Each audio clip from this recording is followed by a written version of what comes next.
Voice of the Cage. We have reached the main event of the evening. This is Voice of the Cage Radio with Patrick Stanger. Fighters, trainers, promoters, events, rumors. If it has to do with MMA, we're talking about it.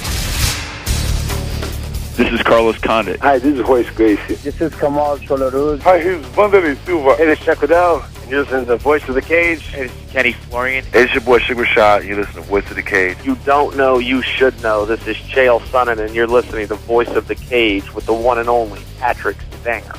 Joining me in the studio today is Oscar Enriquez, and he is the promoter of the Ultimate Warrior Fighting, UWF, and he's got a huge fight card coming up here November 26th in Pharr, Texas. How you doing, Oscar? I'm doing real good. Real good. It's good to have you here. Good to be here. I like that voice, man. You got a good voice. And nice and raspy. Have you always been that raspy? Yes. Well, it's come with age, I guess. It gets deeper and deeper as I get older. Isn't that funny how that happens? Uh-huh. No, it's I first heard about your promotion on txmma.com. Mike did an interview with you, and I was like, talking about Roger Huerta fighting War Machine. And I'd often wondered, obviously, what is Roger up to? I haven't seen nor heard from him in quite some time. It's been almost a year, Patrick. Matter of fact, after the Eddie Alvarez fight, he came back here to Austin, and I think everybody remembers the infamous 6th Street incident where he was scattered all over a TMZ. And then from there, he took off to Thailand. And he has a great article on my website. He just contemplated retirement. I've known Roger for, I've known him for a long time. And he called me up this past May. I was here in Austin. My daughter was graduating from UT, and I came up here, and he just called me out of the blue. I hadn't seen him or talked to him in over 8 months, and we got to meet, and I got some seminars going for him down at the Valley, and he grew up there, but he stayed there for about 6 years of his life, and did his wrestling. That's where he started his wrestling career, and then he moved up here with his adopted mom, and that's how I got to meet him back in those days. Oh, okay, so. Yeah, it's kind of interesting story about how this all came about. But let's go over your fight card. Obviously, it's happening November 26th in Pharr, Texas again. And who all do we have on the card so far? Oh, man, it's a huge. I got great guys. Obviously, the main event is Roger Huerta and the War Machine. And I tell you what, he legally did change his name. That's why I referred to him as War Machine.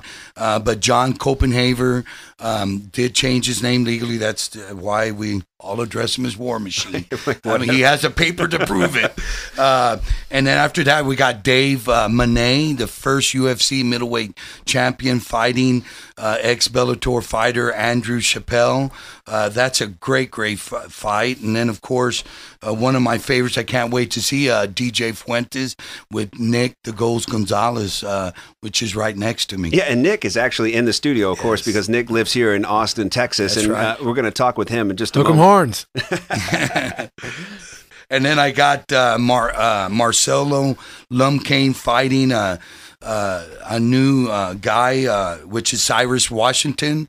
And then we got Derek Campos fighting Herman Torato, that's going to be one of the best 170 fights you're going to see. I mean, really, really good. Then I got Sean Spencer. He's fighting Carlos Diego Ferrari. And then we got a newcomer. He is making his debut, Juan Lea from Austin. Nick knows him, and fighting against Robert Garcia. Yeah, it sounds like a stacked card, you know. I don't know if I want to fight anymore. I think I want to watch it now, actually. Well, obviously, Nick the Ghost Gonzalez has done the show before, and of course, Nick is notorious for fighting for every fight promotion out there except for the UFC. Yeah. Let's not talk about that, man. Come on. I was playing. No, actually, that does really... He needs a little controversy. Yeah, no, man. He needs to start something up. I've decided since, Oscar's streaming this on pay-per-view, I'm going to call out, a bunch of 45ers in the UFC. But no, seriously, I mean, it's been a long coming, and I've been everywhere accept the UFC. It's really my ultimate goal is to fight in the UFC. That was the goal when I first started.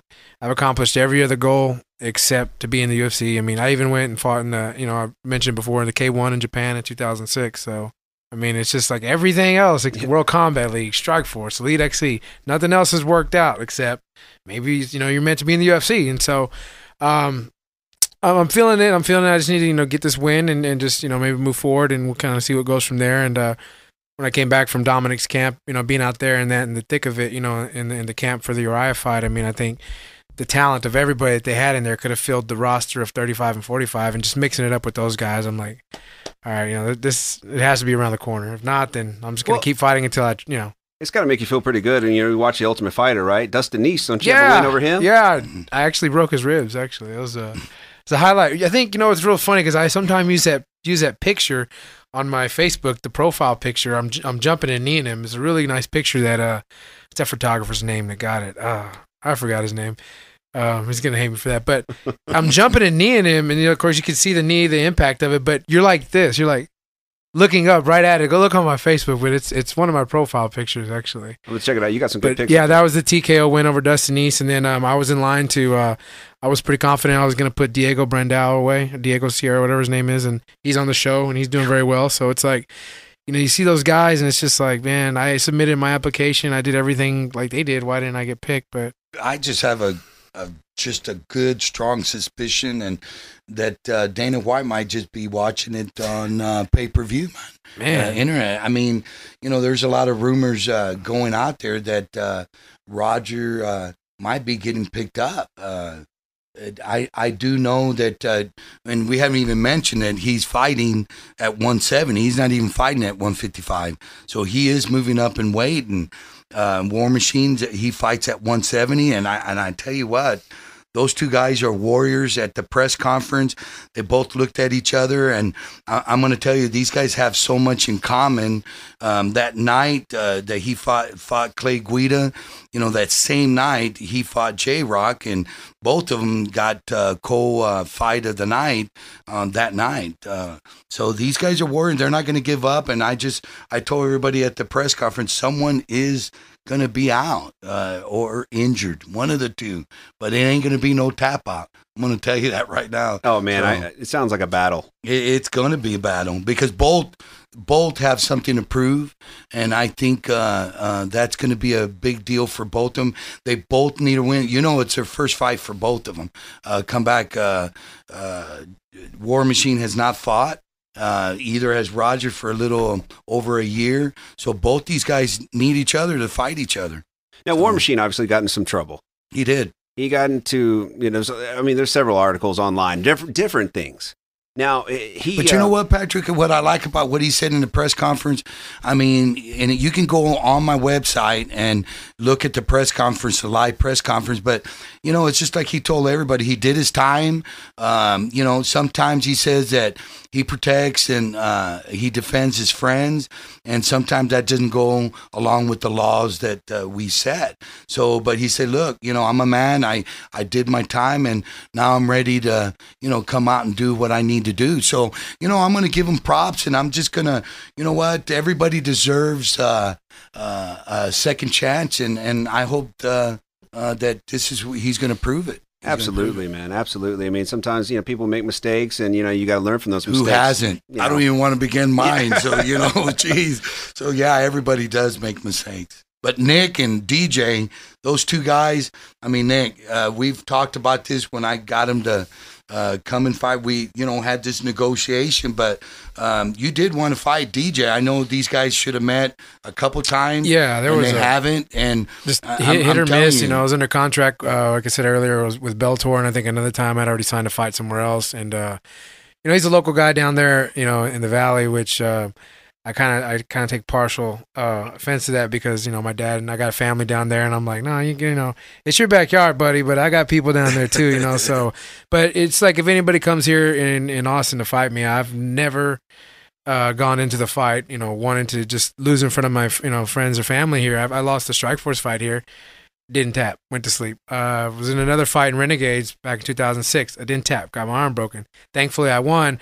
But I'm kind of expecting that kind of attitude from DJ you notice down where I there. put you on the card, right? You're right underneath. Yeah, the no, we're gonna get event, to. I think we're gonna steal the show, though, man. I'm pretty confident. DJ's he's a firecracker. So and something I like to tell everybody is that, I as a promoter, I put up some of my own money out there, and I put that as bonuses. I put there $1,000 for fight of the night, $1,000 for submission of the night, and $1,000 for knockout of the night. And I did that for the fans and also for the fighters. I wanted the fans to see the best of the bets and the fighters to have something, not just their purse, something that they can go after, bonuses. So right there, that's going to get the fighters and the fans it's just going to get crazy. That night is just going to be a party atmosphere. I got a DJ. I mean, it's there.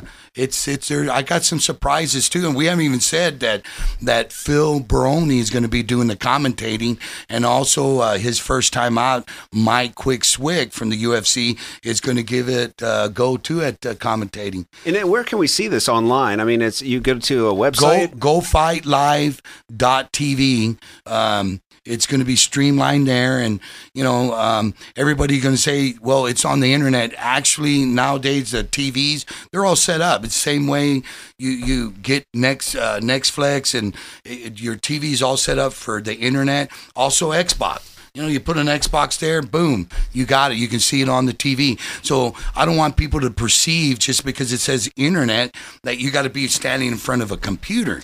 No, we have evolved to the point where we can see it on TV. Flat screen. And being on the internet. Yeah, watching somebody's living room. How did this fight come about? Obviously, it's got to be, it costs a little bit of money to get these two fighters together. Obviously, they both have a huge following. Roger Huerta was the only guy that's ever been on the ESPN, the only MMA fighter that's ever been on Sports Illustrated Absolutely. Magazine. And, he was, at the prime of his career, left the UFC to go to Bellator. Right. And, obviously because he could make a bigger amount of money, from what I understand. Hey, don't think I'm not paying him big money, man. So don't think that for a minute.